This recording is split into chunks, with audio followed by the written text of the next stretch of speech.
Good morning बच्चों। आज हम देखेंगे हमारे थर्मोडायनामिक्स का 13th लेक्चर।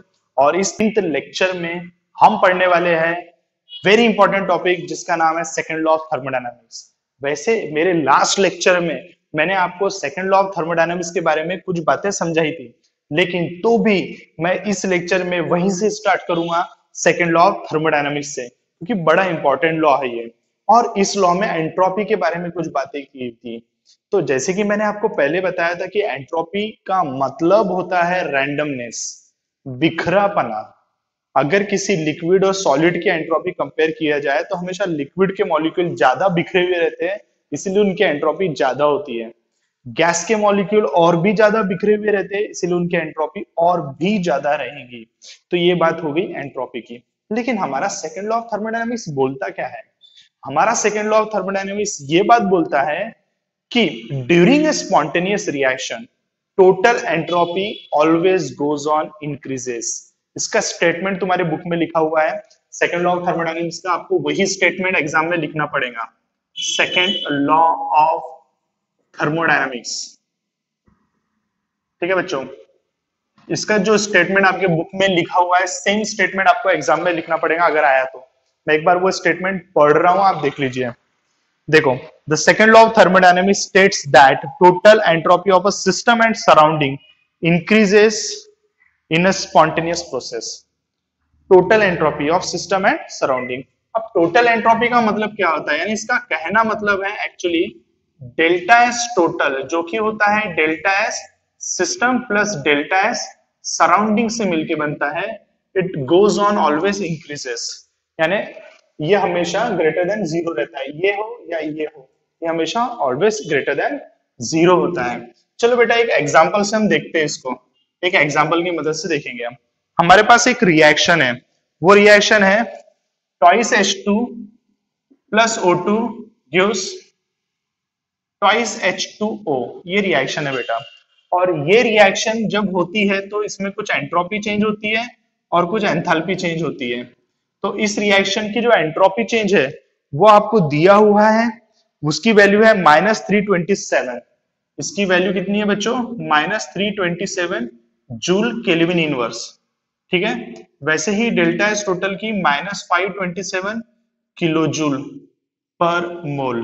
ठीक है, किलो जूल पर मोल नहीं दिया होगा, किलो जूल ही दिया होगा। यस, किलो जूल ही दिया है। -572 है, -572 kilo joule.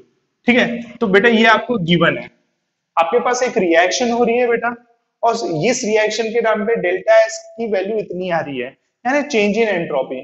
Change in entropy minus में है, माइनस में है, तो इससे ये बात समझ में आता है कि एंट्रोपी कम हुई। तो यस, ये दोनों गैसियस स्टेट में थे बेटा, और अब ये लिक्विड स्टेट में हो गया, बराबर है ना। अगर ये गैसियस स्टेट में भी रहा होगा तो यहाँ पर 3 गैस थी, यहाँ पर 2 गैस है, तो एंट्रोपी कम ही हो रही है, नंबर ऑफ गैस के मॉलिक्यूल कम हो गए। अगर ये लिक्विड है तो और कम हो गई, इसीलिए डेल्टा एच यहाँ पर -327 आया है इस रिएक्शन का। डेल्टा एच की वैल्यू -527 किलो जूल, ये भी आपको गिवन है बच्चों। तो चलो हम यहाँ पर निकालते हैं हमारा डेल्टा एच टोटल। तो डेल्टा एच टोटल निकालने के लिए मुझे पता रहना चाहिए दो वैल्यू, डेल्टा एच सिस्टम और डेल्टा एच सराउंडिंग। तो एक डेल्टा एस यहां पर जो दी हुई है बच्चों, ये रिएक्शन की डेल्टा एस है, और हमारा रिएक्शन ही तो सिस्टम है। तो इसका मतलब ये हुआ कि ये जो वैल्यू दी हुई है वो एक्चुअली सिस्टम की दी हुई है। मींस आपको एक ही वैल्यू निकालना पड़ेगा, वो है डेल्टा एस सराउंडिंग। अब देखो, हमको निकालना है डेल्टा एस सराउंडिंग। तो डेल्टा एस सराउंडिंग का एक्चुअली फॉर्मूला है Q रिवर्सिबल अपॉन T। आपने पढ़ा था ये मैथमेटिकल एक्सप्रेशन, या you can say quantitative definition में एंट्रोपी को पढ़ाया था। इसी का मतलब होता है minus delta H upon T. Actually इसका फॉर्मूला है minus delta H upon T. और ये सब चीजें आपको 298 केल्विन पे दी हुई थी। तो जब हम सॉल्व करेंगे तो बेटा 298 केल्विन पे ही सॉल्व करेंगे। तो देखो, मैं निकालता हूं delta H surrounding. Delta H surrounding is equal to delta H, ये किलो जूल में है, ये जूल में है। फाइनली अपने को इसी में ऐड करना है, तो एक काम करते हैं, जूल में थे इसको भी जूल में लिखता हूं। -572 इंटू 10⁻³ और एक माइनस ऑलरेडी यहां पर है, तो ये हो गया माइनस माइनस प्लस अपॉन 298। बराबर है बच्चों। इसको आपको सॉल्व करना पड़ेगा। इसको सॉल्व करोगे तो you will get the value 1919 joule kelvin inverse. ये हो गया डेल्टा सराउंडिंग की value. Now guys you have two values, delta S system as well as delta S surrounding. अब हमको निकालना क्या है, डेल्टा एस टोटल निकालना है। अगर डेल्टा एस टोटल की वैल्यू पॉजिटिव आती है तो समझ जाना कि रिएक्शन, ये वाली रिएक्शन स्पॉन्टेनियस है। चलो बेटा निकाल के देखते हैं हम। तो डेल्टा एस टोटल हमको निकालना है। डेल्टा एस टोटल बोले तो क्या होता है, delta S system plus delta S surrounding. System की वैल्यू कितनी दी हुई है आपके पास, -327 प्लस 1919। क्लियर है, सॉल्व करो, आंसर प्लस में ही आएगा, नो डाउट। आंसर कितना आता है, 1592। Answer is 1592 joule kelvin inverse, means it is greater than 0। बराबर है बच्चों, means your answer is greater than 0, means delta S total की वैल्यू ग्रेटर देन 0 है। और हमारे सेकंड लॉ ऑफ थर्मोडायनेमिक्स ने क्या बोला था कि अगर डेल्टा एस टोटल की वैल्यू ग्रेटर देन 0 आती है, मतलब क्या होता है, आपकी रिएक्शन स्पॉन्टेनियस है। Therefore the given reaction is spontaneous. और स्पॉन्टेनियस का मतलब क्या होता है बेटा, ऑटोमेटिक होने वाली, अपने आप होने वाली, जो अपने ओन बेसिस पे रिएक्शन होती है, that reaction is known as the spontaneous reaction. Clear है, मिल गया आंसर, समझ में आ गया। एक एग्जांपल भी हमने देख लिया, बहुत अच्छा एग्जांपल था, तुम्हारे बुक से ही मैंने एग्जांपल लिया है। ये दोनों वैल्यू आपको दी रहेंगी और ऐसा क्वेश्चन भी आता है, तुम्हारे बोर्ड में भी आएगा, एंट्रेंस में भी आ सकता है, कोई भरोसा नहीं है। क्लियर है बच्चों, गॉट इट, क्लियर है। अब हमारा आगे का टॉपिक कौन सा है, अब हमारा नेक्स्ट टॉपिक है कुछ अलग डिस्कशन के ऊपर है। देखो यहां तक हमने जितना पढ़ा बच्चों, इसमें हमने एक्चुअली एक चीज के पीछे ढूंढ रहे थे रीजन, और वो थी स्पॉन्टेनियस रिएक्शन। हम अभी तक सिर्फ वही काम कर रहे थे कि स्पॉन्टेनियस रिएक्शन के पीछे कोई कारण है क्या, कोई रीजन है क्या, कुछ है क्या ऐसा जो स्पॉन्टेनियस रिएक्शन अपने आप में रखती है। तो हम पहले गए थे डेल्टा एच के पास में, आपको याद होगा लास्ट लेक्चर में। तो डेल्टा एच एक्सोथर्मिक एंडोथर्मिक दोनों ही रिएक्शन स्पॉन्टेनियस होती है, तो वहां पर हमको कुछ मिला था क्या, नहीं। लेकिन देन हम गए थे एंट्रोपी के पास में। Some reaction they are spontaneous, उसमें एंट्रोपी चेंज पॉजिटिव होता है। Also some reaction they are spontaneous, उसमें एंट्रोपी चेंज निगेटिव होता है। तो वहां पर भी हमको कुछ मिला क्या, नहीं। यानी हम एनर्जी के पास में गए, कुछ नहीं मिला, एंट्रोपी के पास में कुछ नहीं मिला। Finally second law of thermodynamics help us and tell us that कि during a spontaneous reaction total entropy बढ़ती है। तो चलो भाई वो बात को भी मान लिया हमने, और वो बात को मानने के बाद एक एग्जांपल लेके हमने सॉल्व किया, और सॉल्व करने के बाद में हमको पता चला कि जो रिएक्शन के बारे में हम सॉल्व कर रहे थे वो स्पॉन्टेनियस है, क्योंकि डेल्टा एस टोटल। चलो हमको तो खुश हो जाना चाहिए, हम जो इतना ढूंढ रहे थे लास्ट लेक्चर में ढूंढे, इस लेक्चर में ढूंढे, हमको मिल गया वो। लेकिन तो भी साइंटिस्ट लोग खुश नहीं है। क्यों खुश नहीं है, क्योंकि अगर किसी भी रिएक्शन को हम स्पॉन्टेनियस है या नॉन स्पॉन्टेनियस है, ये डिसाइड करने के लिए हमको डेल्टा एस सराउंडिंग निकालना पड़ेगा। और डेल्टा एस सराउंडिंग निकालना उतना आसान नहीं होता है जितना यहां पर दिख रहा है। यानी पूरा का पूरा डिपेंडेंसी सिस्टम के ऊपर नहीं है, और एवरी साइंटिस्ट वांट्स दैट कि अगर आपको कुछ सॉल्व करना है तो आप सिस्टम के ऊपर से सॉल्व करो। ये क्या बात हुई कि आप सिस्टम के साथ साथ सराउंडिंग की भी स्टडी करना पड़ रहा है, तो यहां पर प्रॉब्लम उठ गई। यानी अभी भी साइंटिस्ट खुश नहीं है। खुश इसलिए नहीं है क्योंकि डेल्टा एस टोटल निकालने के लिए उनको सराउंडिंग निकालना पड़ रहा है, ये प्रॉब्लम आ रही है बच्चों। तो ये प्रॉब्लम को सॉल्व करने के लिए हमारे पास एक नया हथियार है, और उसका नाम है गिब्स एनर्जी। एक साइंटिस्ट है, गिब्स सरनेम था उनका, J.H. गिब्स, शायद गलत भी हो सकता है, मैं देखता हूं उनका नाम क्या है। उनका नाम है J.W. Gibbs, yes J.W. Gibbs. ये जो साइंटिस्ट है, इन्होंने हमको दिया था गिब्स एनर्जी के बारे में।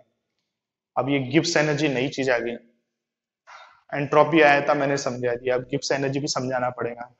गिब्स एनर्जी का मतलब क्या होता है, the amount of energy which is available in our body to do work, इसको बोलते हैं गिब्स एनर्जी। हर एक बॉडी के पास में कुछ एनर्जी होती है काम करने के लिए, सिर्फ उतनी ही एनर्जी यूज करके वो वर्क कर सकता है, that energy is known as the Gibbs energy. तो इस गिब्स एनर्जी का फॉर्मूला उन्होंने हमको दिया था। और गिब्स एनर्जी का फॉर्मूला क्या था मैं आपको भी बताता हूँ। ठीक है, तो आप देखेंगे हमारा अब टॉपिक आ गया किसके ऊपर बेटा, गिब्स एनर्जी के पास में हम चले गए। ठीक है,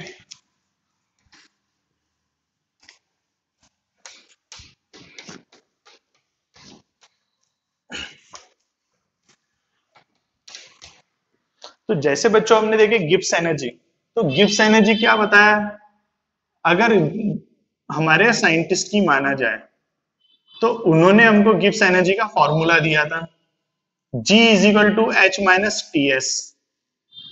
ठीक है, ये था। लेकिन गिब्स एनर्जी भी इनिशियल स्टेट और फाइनल स्टेट के ऊपर डिपेंड होती है। मैंने आपको पहले भी बताया कि कभी भी कोई भी सिस्टम रहता है वो इनिशियल स्टेट से फाइनल स्टेट में जाता है, और जब इनिशियल स्टेट से फाइनल स्टेट में जाता है तो इस टाइम पे एक प्रोसेस होती है, सुना है आपने। ठीक है, तो इनिशियल स्टेट में G1 रहा हूंगा, यहाँ पर G2 रहा हूंगा। जैसे कि हम H1H2 नहीं निकाल सकते, S1H2 नहीं निकाल सकते, तो भाई आप G1 G2 कहां से निकालोगे। But we can calculate delta H as well as we can calculate delta S। तो जब हम डेल्टा H और डेल्टा S निकाल सकते हैं तो हम डेल्टा G भी निकाल सकते हैं। इसीलिए हमारा फॉर्मूला बन गया डेल्टा G का delta H minus T delta S। Now this is the formula for change in Gibbs energy. ठीक है, तो इसके ऊपर हमको पूरा काम करना है। ठीक है, अब गिब्स एनर्जी तुमको मैंने इंट्रोडक्शन करा दिया। गिब्स एनर्जी का जो इसका देखो बेटा, इसका कभी डेफिनेशन आपको, no one ask you the definition of Gibbs energy, but if someone ask you the Gibbs energy की डेफिनेशन क्या है, तो आप क्या बताओगे, the amount of energy which is available in our body to do work is known as the Gibbs energy. एक system में जो एनर्जी रहती है जो काम करने के लिए यूज कर सकते हैं, हर वो एनर्जी को बोलते हैं गिब्स एनर्जी। ठीक है, तो यहां पर हमने गिब्स एनर्जी के बारे में देखा और ये उसका फॉर्मूला हमने डिजाइन कर दिया। लेकिन अब वही टॉपिक आता है कि स्पॉन्टेनियस रिएक्शन और गिब्स एनर्जी में दोनों में रिलेशन होना चाहिए, तो यस उसी के बारे में देखेंगे। तो देखो बेटा यहां पर गिब्स एनर्जी एंड स्पॉन्टेनिटी, ये हमारा न्यू टॉपिक है। ठीक है, देखो फॉर स्पॉन्टेनियस रिएक्शन क्या था हमको, वी हैव, हमारे पास रीजन था कि delta S total must be greater than zero. किसके लिए बेटा, फॉर स्पॉन्टेनियस रिएक्शन। ठीक है, ये आप जानते हो, for spontaneous reaction delta S total must be greater than zero, यानी delta S total must be positive. तो हमारा यहाँ पर डेल्टा जी का क्या लेना देना उसके साथ में, मेरे को मालूम है डेल्टा एस टोटल पॉजिटिव रहा तो स्पॉन्टेनियस है, लेकिन डेल्टा जी का क्या, डेल्टा जी पॉजिटिव रहे तो स्पॉन्टेनियस रहता, निगेटिव रहे तो स्पॉन्टेनियस रहता, जीरो रहे तो रहता है, हमको पता ही नहीं अभी कुछ भी, वही हमको निकालना है। देखो डेल्टा एस टोटल होता क्या है, डेल्टा एस टोटल होता है delta S system plus delta S surrounding. ठीक है, डेल्टा एस सराउंडिंग का फॉर्मूला थोड़ी देर पहले ही डिस्कस किया था, minus delta H upon T. तो ये देखो delta S total is equal to क्या होता है, डेल्टा एस, बेटा डेल्टा एस सिस्टम को you can write delta S only, जरूरी नहीं है सिस्टम है तो सिस्टम लगाना, हाँ लेकिन सराउंडिंग में सराउंडिंग लगाना बहुत जरूरी है। ठीक है, तो यहाँ पर आ गया minus delta H upon T, तो ये डेल्टा एच सिस्टम वाला होता है इसलिए तो माइनस है वहां पर। ठीक है कि नहीं है, क्योंकि सिस्टम का अपोजिट रहता है ना सराउंडिंग, यहाँ पर डेल्टा एच अपन सिस्टम वाला रखते हैं, इसीलिए यहाँ पर माइनस की माइनस लगाया जाता है क्योंकि सराउंडिंग में माइनस रहेगा। ठीक है, यहाँ तक कहा गया। चलो एक काम करते हैं, इसको मल्टीप्लाई बाय टी कर लेते हैं। टी से मल्टीप्लाई किया तो क्या मिलेगा, T delta S total equals to delta S minus, oh sorry T delta S minus delta H. ठीक है, अब इसको माइनस वन से मल्टीप्लाई करते हैं, अगर माइनस वन से मल्टीप्लाई करोगे तो क्या बनेगा, minus T delta S total equals to क्या होगा, delta H minus T delta S, और delta H minus T delta S का मतलब होता है डेल्टा जी, तो इसका मतलब क्या हुआ, minus T delta S total equals to होता है डेल्टा जी।